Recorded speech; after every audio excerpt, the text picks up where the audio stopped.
So this was my assignment. I opened up the assignment sheet and it just said one word, Herod. And I realized that I'd been tricked because there are 6 men in the New Testament named Herod. So I did a little mental math, 20 minutes per guy, 120 minutes. We should be able to cover all this in a couple of hours. So you guys, that was my assignment. I'm fixing to deliver on that. But it's probably one way to ensure that I'm never asked to teach again. So, right, Tom? Yeah, okay. So, all right, we only have 45 minutes, so we're going to have to go a little bit faster. So there are 6 guys in the New Testament mentioned who were Herod. So we're going to look at them very briefly first. I know it's probably a little bit too small for you to read, but this is a portion of the family tree of King Herod the Great, who is right there in the middle. And these are 5 of his 10 wives. So the other ones didn't fit on the overhead. But so he had many more wives and many more children. Some of them he killed. We're going to talk about that later on. But some of them superseded him as kings. So we're gonna just look at the 6 that were mentioned in the New Testament first. So Herod the Great. He is the guy in the story of birth of Jesus, so you're all familiar with. He was born around 73 BC, died around 4 BC.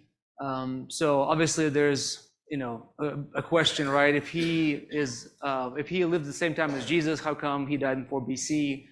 The way that the calendar was kept, right? Jesus was actually born around this time, so before, not in AD. King Herod was the king of the Jews. When he heard that there was another born who was going to be king of the Jews, he heard that from the wise man. He decided to eliminate competition, which he has done previously. We're going to cover that in a little bit. So he asked the wise man to go, and he pretended he was going to worship this new king of the Jews.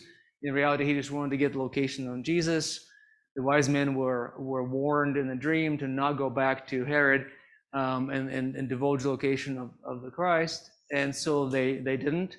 So he was really upset about that. So he decided to invoke Plan B. What was his Plan B? Just kill them all. So he killed little boys in the town of Bethlehem, 2 and under, because he did some math and figured out that that's one way to wipe out the king of the Jews. So obviously he didn't succeed. We're gonna spend most of our time talking about Herod the Great, but we're gonna start with him. So when he died in 4 BC, 3 of his sons, Herod Archelaus, Herod Antipas, and Herod Philip, became the rulers of what used to be Herod's entire kingdom. So this guy here, so one of his sons, Herod Archelaus, became the ethnarch of Judea, Samaria, and Idumea. So Idumea is another word for Edom, so south of the Dead Sea. So ethnarch is he was not a king, but he was in charge of an ethnic group, being the Jews. So he was the ruler of those 3 areas. If you remember, during the reign of his father, Herod the Great, Joseph took his betrothed Mary and his wife Mary and Jesus to Egypt, right, to escape from the king. When King Herod died, and the angel told Joseph he needs to come back, he did not want to come back to Judea because he was afraid of Archelaus. So this is the guy that Matthew records in chapter 2, that when Joseph heard that Archelaus was reigning over Judea in place of his father Herod, he was afraid to go there, and being warned in a dream, he withdrew to the district of Galilee. So Joseph and his family ended up going north into the region that is not ruled by Archelaus. Archelaus only lasted in power about 10 years. When the Jews finally had enough of him, they complained to Rome, which was in charge, to Caesar Augustus, who was Caesar when Jesus was born. And so Archelaus was dismissed from his post and was replaced by another one. And then I think he died in 18 AD. So his brother, Herod Antipas, was a tetrarch of Galilee. So he got to reign over the northern part of Herod the Great's kingdom. So you will know him from a couple different stories. One is he's the one that married his brother's wife. So his brother, over here, it's a little fuzzy. Yeah. So this is Herod Philip. He's mentioned as Philip in the New Testament. So Philip was married to Herodias. They were not very creative with names. Some sort of derivative of Herod all the time. So Philip was married to Herodias, and then Antipas decided he was going to marry her. Obviously, it wasn't right. So who told him that that was against God's law and will? John the Baptist. Okay, so this is the Herod and John the Baptist story. John the Baptist told him, "Hey, this isn't cool. You can't do this." The Bible says that Herod actually was fearful of John. He actually listened to John, but his wife was not so fond of John. What did she do exactly? Do you guys remember? How did she solve this little problem with John the Baptist? Yeah. Yes, so Herod didn't really want to kill John. John was in prison. He put John in prison. But his wife decided that she had enough of this. So they threw a party, and Herod foolishly promised to his guests that, and he told the daughter of Herodias that he would give her anything, even up to the half of the kingdom. She performed a dance. I don't want to know what kind of dance it was. It must have been impressive for him to make that kind of promise. So she was influenced by her mother. Her mother said, "You need to go ask for John the Baptist's head on the platter." Antipas was grieved by that, but he fulfilled his vow anyway, and this is how John the Baptist died. So the second story that we see him in is when we're encountering Jesus, right? So if you remember, Jesus was on trial in front of Pontius Pilate, who was a Roman official. Pontius Pilate did not want to deal with the situation, right? He was a coward. He did not want to. He didn't want to release Jesus because he knew the crowd would be upset. But he also didn't want to kill him because he knew he was innocent. So he was really kind of conflicted. So what do you do in that situation? You just try to find somebody else to do the dirty job. That somebody else was going to be Herod Antipas because he was the tetrarch of Galilee, and Jesus was from Galilee. So he's like, perfect. He's in your jurisdiction. At that moment, Herod was visiting Jerusalem. So if you remember, Pontius Pilate just sent Jesus to see Herod, and he was hoping Herod would pronounce the judgment on Jesus. Herod was really interested. So Luke says in chapter 23, he was very glad because he long desired to see him because he had heard about him, Jesus, and he was hoping to see some sign done by him. So he wanted some entertainment. He wanted to see a miracle that Jesus would perform, and he had some questions for Jesus. So he is questioning Jesus, and Jesus did not perform any miracles, and he did not say one word to Herod. So Herod Antipas returns Jesus back to Pontius Pilate, and of course you know the rest of the story. He ruled from 4 BC after his father died till 39 AD when he died. But he was also not a very popular monarch, so he was actually exiled to what's now modern France at the end of his rule. All right, so these are the two sons of Herod the Great. The next one is the grandson. So then the rule goes to this guy, Herod Agrippa I. Super corrupt ruler. He was so corrupt that he was actually imprisoned in Rome, but he was buddies with Emperor Caligula, who let him out. So Herod Agrippa was very much wanting to please the Jews and please the Romans at the same time. So what does he do? He kills James, the brother of John, and he arrests Peter. So that's recorded for us by Luke in Acts chapter 12. He also called himself the king, just like his grandpa. So he took the title, the king. So about that time, Herod the king laid violent hands on some who belonged to the church. He killed James, the brother of John, with a sword. And when he saw that it pleased the Jews, he proceeded to arrest Peter also.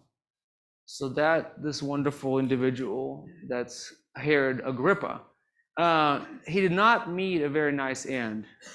You guys see that in Acts chapter 12. Luke tells us, how did he die? He was eaten by worms while he was, not dead yet. Now, that sounds awful, but he deserved it.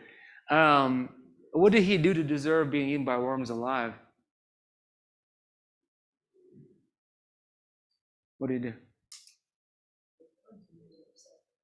Yeah, he made himself a god. When he was speaking, people were saying, "Oh, this is the voice of a god," and he did not rebuke them. He didn't say, "No, I'm not a god." So he took on God's glory, and he was taught a lesson very quickly. So after he died in a horrible way, his son, Herod Agrippa II, became a ruler. He was quite young. So at first he was not a ruler. There was some regions that ruled, and then eventually he became king. What's interesting about him is he's the one in the story with Paul, with Apostle Paul. He's the Herod in that story, King Agrippa. He actually listened. So when Paul appealed to Caesar, he first had to go see King Agrippa, who actually was almost persuaded, or he at least told Paul, "What are you trying to do? Trying to persuade me to become a Christian?"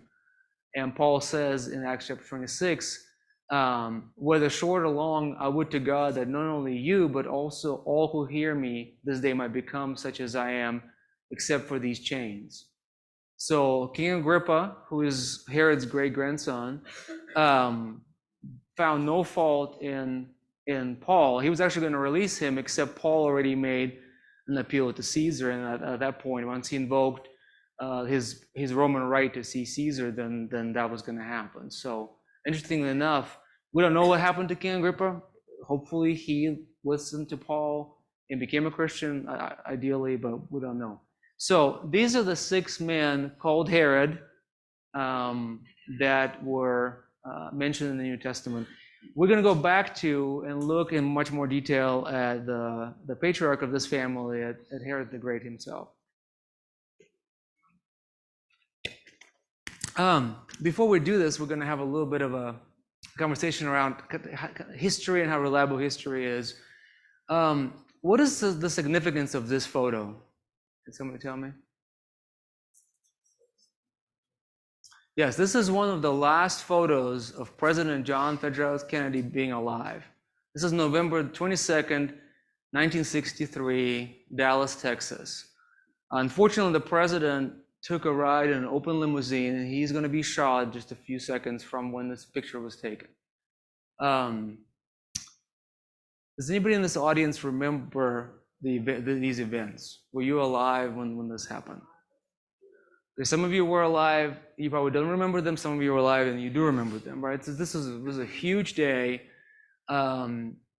fundamental shift in the security of the President of the United States. This event rocked the United States and the world. Are there any questions about this? Any controversies around this event? What are the controversies? Yeah, the question is, who actually killed the president? Now, this guy, Lee Harvey Oswald, was charged for it, with it. But there are all sorts of questions about who actually, was he the only one who pulled the trigger? Did he pull the trigger? Who was behind him, right? Is there a bigger force? Was it Cuba? Was it the Russians? Was it CIA? Was it the mafia? All sorts of different theories. There's a video. So the event itself was captured on video. There's a 8mm film that Abraham Zapruder was just a bystander. He basically was a home video, right? He was videotaping as the president's car was moving towards him, and the actual assassination is captured on video. Yet, so this only happened 60 years ago, right? We're not talking about thousands of years ago or hundreds of years ago. 60 years ago, a ton of witnesses, a video of the event, right? And it's been authenticated, has not been doctored.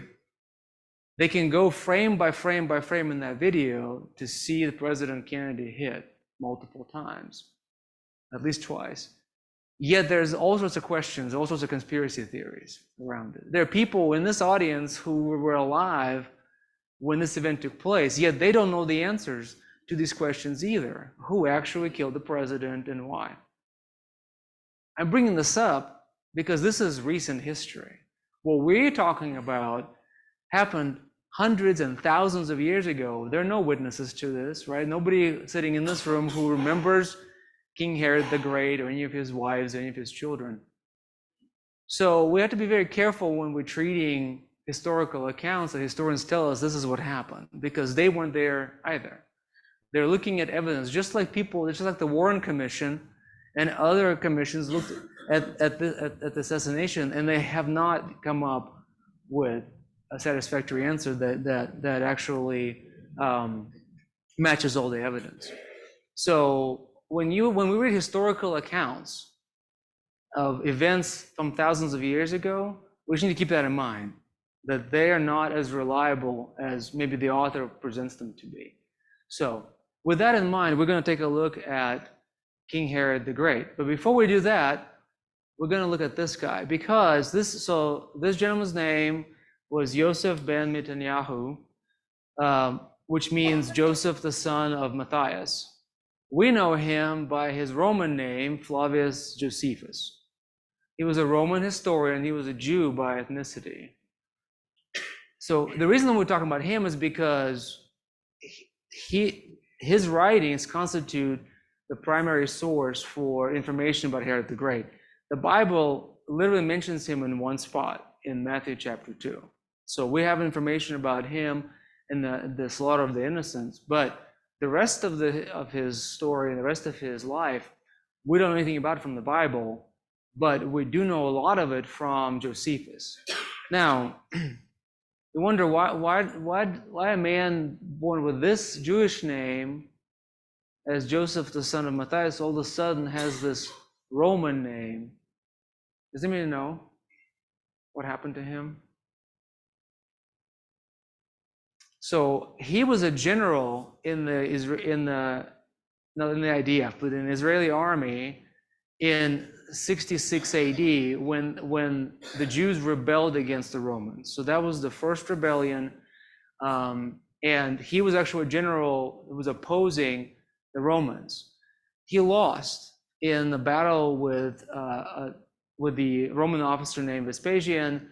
He was going to lose his life, so he decided to do something to avoid that. So he told Vespasian, who was a Roman officer, that the Torah and that the scriptures speak of him, of Vespasian becoming emperor and Caesar. So Vespasian spared his life, made him an interpreter, and then Vespasian indeed became emperor and Caesar. So he remembered Josephus and raised him in his stature and his power. So Josephus became a great friend of Rome.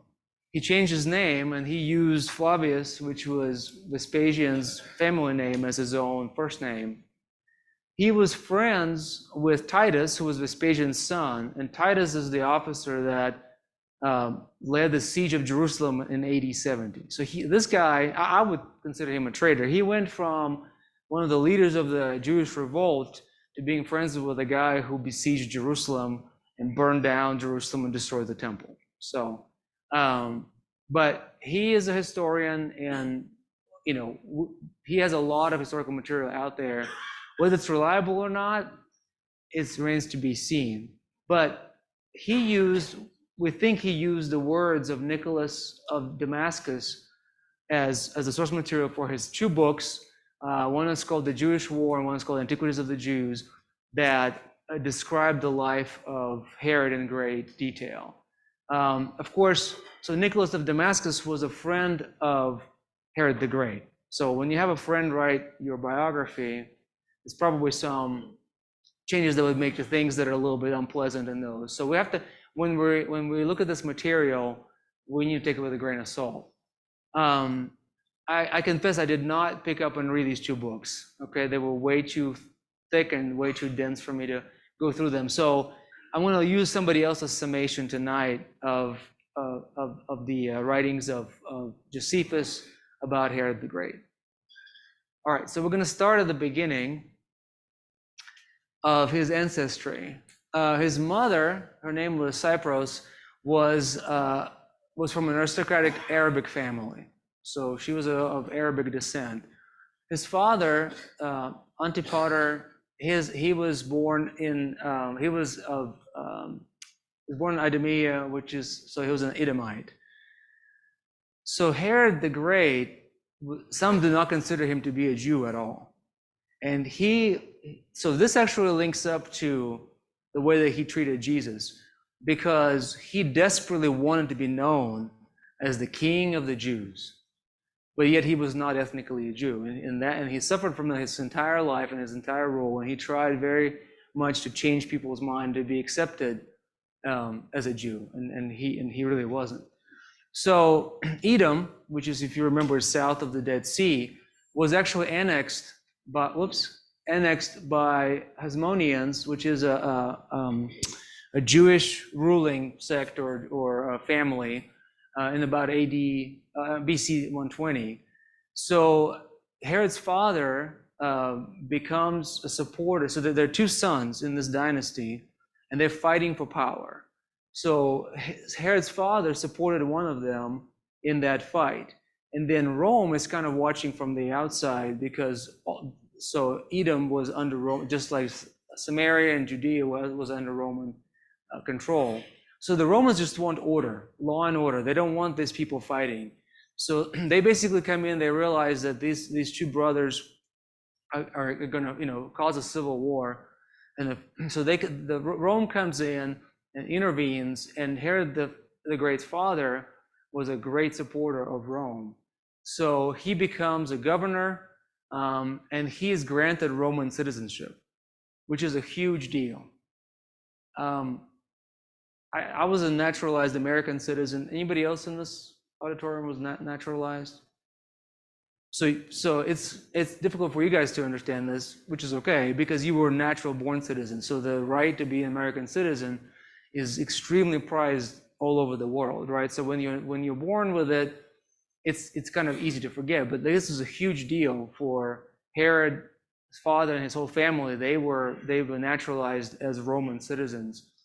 Herod the Great he was appointed governor of Galilee at this point. He has some serious military conquests. He is good at bringing law and order, and he even puts down one of the Jewish revolts. So that's his younger days. All right, his family was a complete disaster. Josephus dedicates 2/3 of his books just to the family feud within Herod's family. It's kind of like, I guess it's like Jerry Springer, in 4 BC. But so Antipater was his dad. Once again, huge supporter of Rome, very successful man. He had an arch rival called Malchus. So Malchus poisons him, kills him in 43 BC. So Herod decides to avenge his daddy. He can't just do it on his own. He asks Rome for permission. Rome grants permission. He kills Malchus. So then Herod's starting to rise in prominence in his father's place. So I did not chase down information on all his wives. It's just exhausting. But he had 10 of them, apparently. To some, he was married sequentially. To some, I think he was married at the same time. Multiple divorces, so just a big mess. He married Miriam, who was a princess, a Hasmonean princess. If you remember, Hasmoneans it was a dynasty, ruling dynasty, Jewish dynasty. So Josephus is actually, who's writing all this, is actually related by birth to the same dynasty. So they're just kind of intertwined. So you can imagine when he's writing about Herod, he might be exaggerating and giving deference to the Hasmonean side and putting down the Edom side of Herod. But Herod married this lady, who was a princess, just because she was a princess, and he wanted a political influence into this dynasty. At one point, he also married a daughter of a Jewish priest. So he has a history of using marriage for political purposes. Okay, so then he becomes king. He's known as the client king of Rome, which means he wasn't a ruler 100% in his own right? He was subject to Rome. He couldn't do things without Rome's permission. So Rome, a lot of times when they conquer territory, instead of displacing the ruling elite and putting their own people in there, it was just easier to let those who still stayed in power just keep doing what they were doing if they agreed to be subject to Rome, right? That way you didn't disrupt the power structure. You had somebody who became very loyal to you. So that was Herod. He was nominated for this post of being the king by Mark Antony in 40 BC. So, but he couldn't just ascend to the throne. So as you can imagine, there was military conquest, right? Because the people that lived in that area didn't just accept him, of their own free will. So he is actually militarily conquering all these different cities in Israel. One of them is so it kind of culminates with the capture of Jerusalem in 37 BC. Rome has to help. So Rome helps him militarily. He captures the capital, and he becomes a king. So Herod the Great is an amazing builder. He has built some of the most impressive structures in Israel. He builds an Antonia fortress, names him after his benefactor Mark Antony. The central palace. He reinforced the walls of Jerusalem that were not reinforced at the time.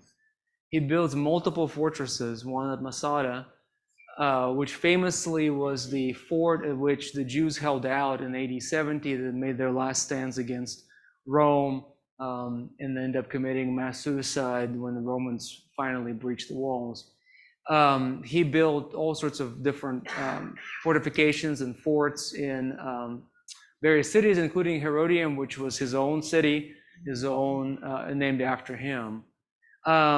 This is an interesting part of history. So he was a loyalist. He was loyal to Mark Antony.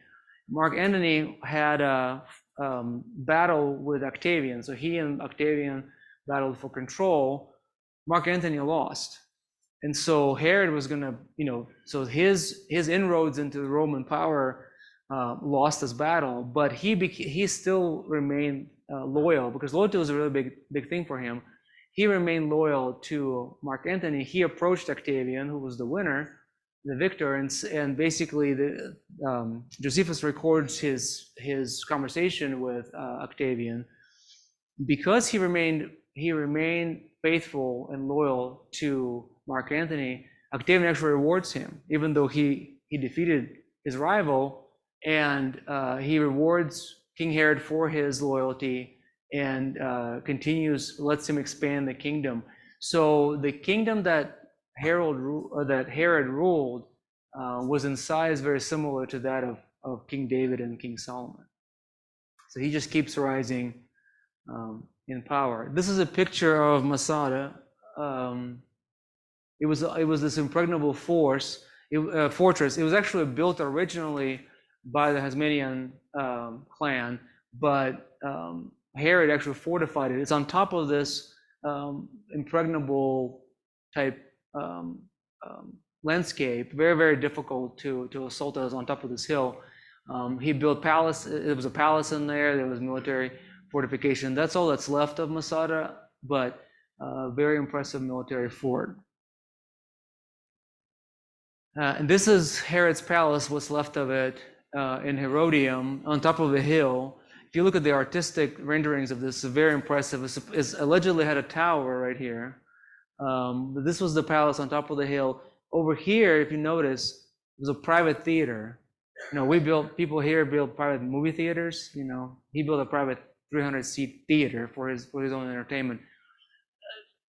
he was a prolific builder. They built hippodromes, they built towers, built aqueducts. A tremendous number of building projects. But this was his palace. What's left of it? Okay, so he ascends to power. Well, in first century, or close to first century Judea, it was difficult to hold on to power, right? It's not what we enjoy here in the United States, where we're used to peaceful transitions of power. We have elections. There's no civil war that breaks out after every election.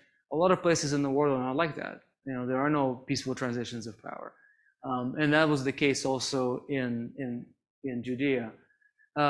So his focus was he wanted to maintain law and order, and for one, that's what Rome wanted. So if you wanted to remain in power at that time, you better have law and order in your province. Otherwise, Rome would just replace you.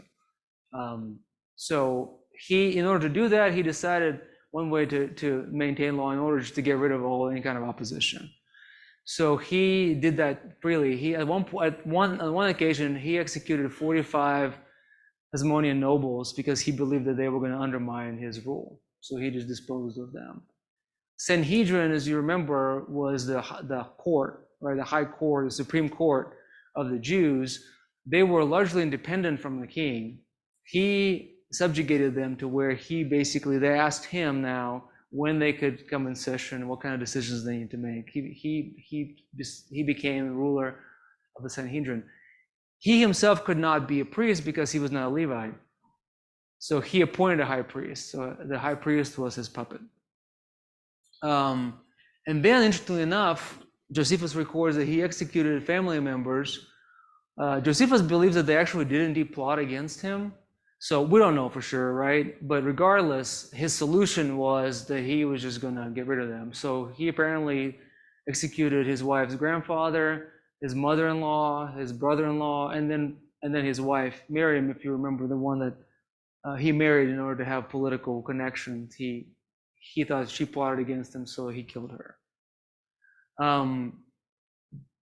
This was an extremely dysfunctional family. The whole family was embroiled in conflict and fight for power.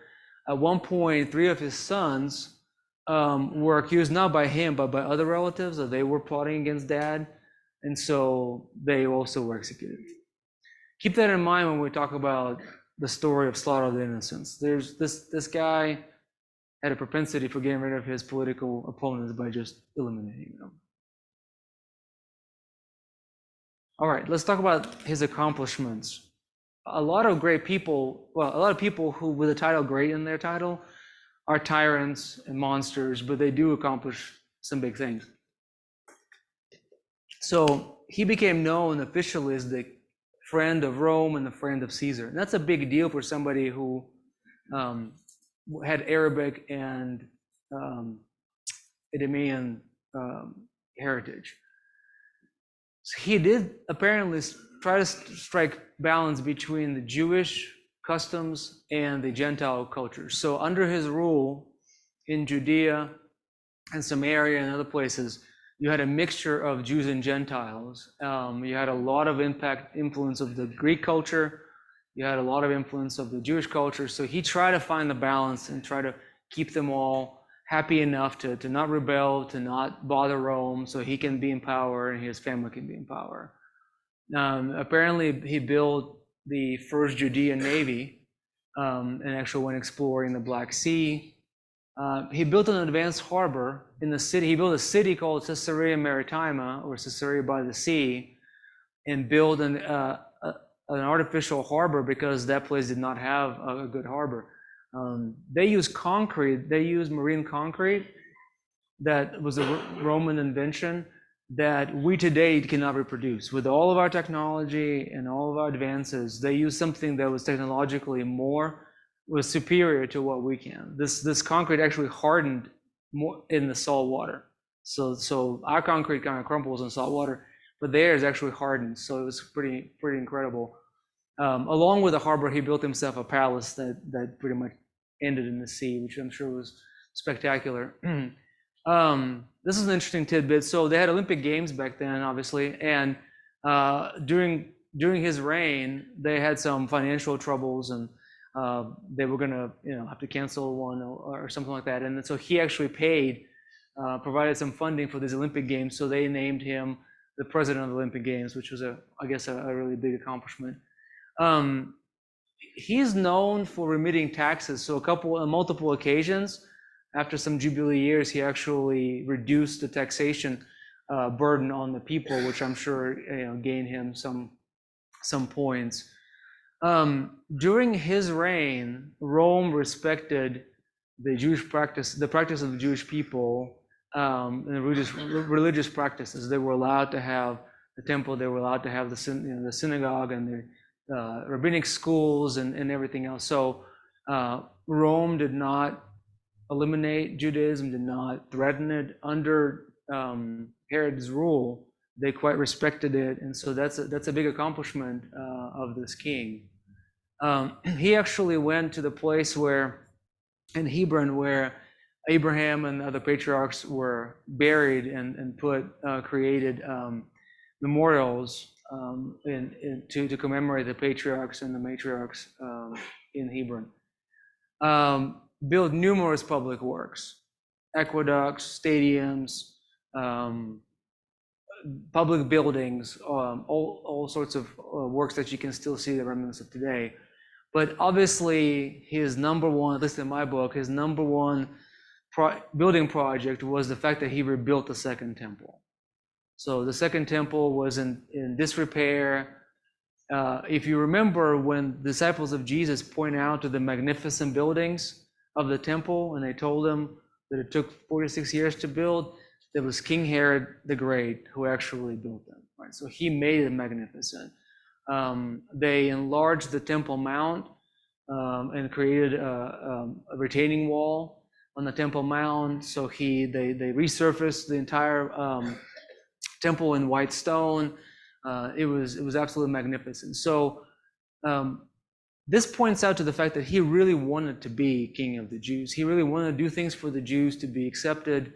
He wouldn't have done a lot of these things that he has accomplished if he didn't really care about his people. So this is the remnant. Now, this is obviously some modern structures here.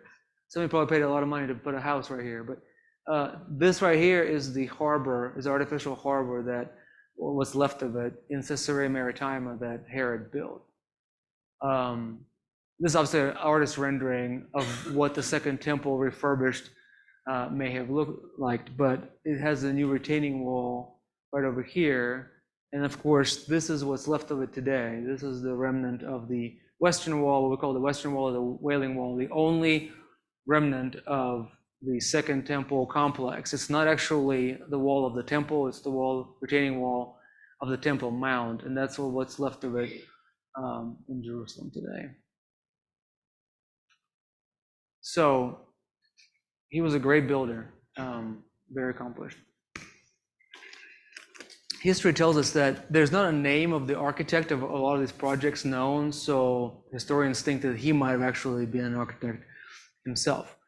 All right, we're going to wind down with his final days. So he suffered from some sort of debilitating disease.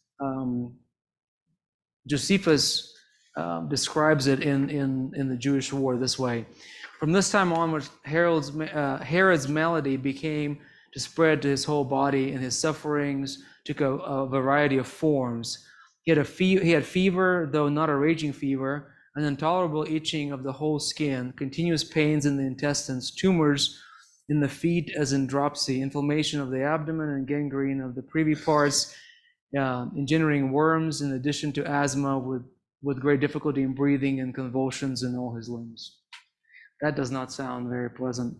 There's all sorts of different diagnoses that were thrown out there. Nobody really knows, but there's an interesting record that Josephus leaves. So King Herod the Great is dying. He thinks that nobody will mourn him. That once he finally dies, that he believes that his people will not mourn him, and he really wants people to mourn when he dies. So his solution to this is he's going to get some Jewish leaders and put them in the hippodrome in Jericho, and he's going to have them killed, and then the Jewish nation is going to mourn them, but they're going to be mourning during the time that he is dead, so they will kind of coincide. Interesting solution, but I'm not sure if it actually happened, but that's what Josephus believed happened. And the Jews till today, this is one of the, like, we remember him by slaughter of the innocents. They remember him by slaughtering of the Jewish leaders in the hippodrome.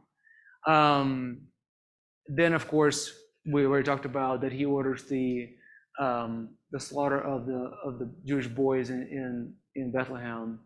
Apparently, he died in his winter palace in Jericho and he's buried in Herodium. Archaeologists have not found his tomb yet. I'm not sure exactly why they believe he's buried there, but his exact tomb has not been uncovered. After he dies, as we already said, his kingdom is divided among his 3 sons. The kingdom enjoyed tremendous stability during his reign. It's never ever achieved again. And I'm sure he would have been saddened to find out that all of his accomplishments, including the rebuilding of the temple, are completely and utterly destroyed by the Romans in 70 AD, along with the Jewish nation. So everything he worked for in his life was eventually destroyed. So we're going to quickly talk about Matthew chapter 2. Lots of historians don't believe that the biblical account is accurate. The event of these Jewish boys being murdered by Herod. One of the main criticisms is that Josephus does not record this account. So if you read the 2 books that I mentioned, this account is not mentioned at all. There could be easy explanations for this, right? Josephus might have not known about this. Bethlehem was not a large city. It was probably a village of about 1,000 to 1,500 people. Some people did the math of how many boys under the age of 2 would you expect to be at the time, and it's somewhere between 20 and 30 boys. We're not talking about hundreds or thousands or hundreds of thousands of people.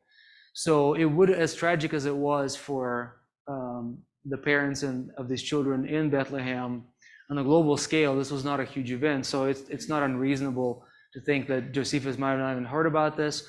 If he has, he had his own political agenda, so he might have not chosen to record it. But the fact remains that eliminating his political opponents by killing them is way within Herod's character and history. So I don't think this account by any means is suspicious. So this is the main thing I wanted you guys to remember from today. King Herod the Great wanted his whole life to be remembered as King of the Jews.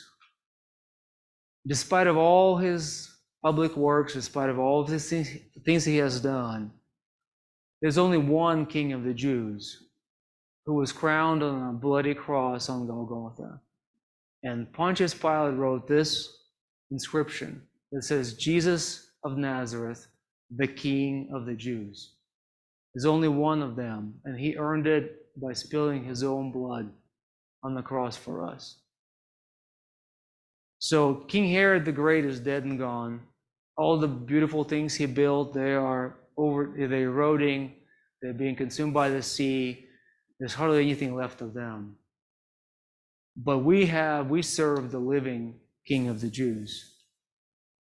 Revelation chapter 5, I want to finish with this. This is the scene that John sees in heaven. Then I looked and I heard around the throne and the living creatures and the elders the voice of many angels, numbering myriads and thousands of thousands, saying with a loud voice, "Worthy is the Lamb who was slain to receive power and wealth and wisdom and might and honor and glory and blessing." And I heard every creature in heaven and on earth and under the earth and in the sea and all that is in them, saying, "To him who sits on the throne and to the Lamb be blessing and honor and glory and might forever and ever." And the 4 living creatures said, "Amen." And the elders fell down and worshiped. Thank you.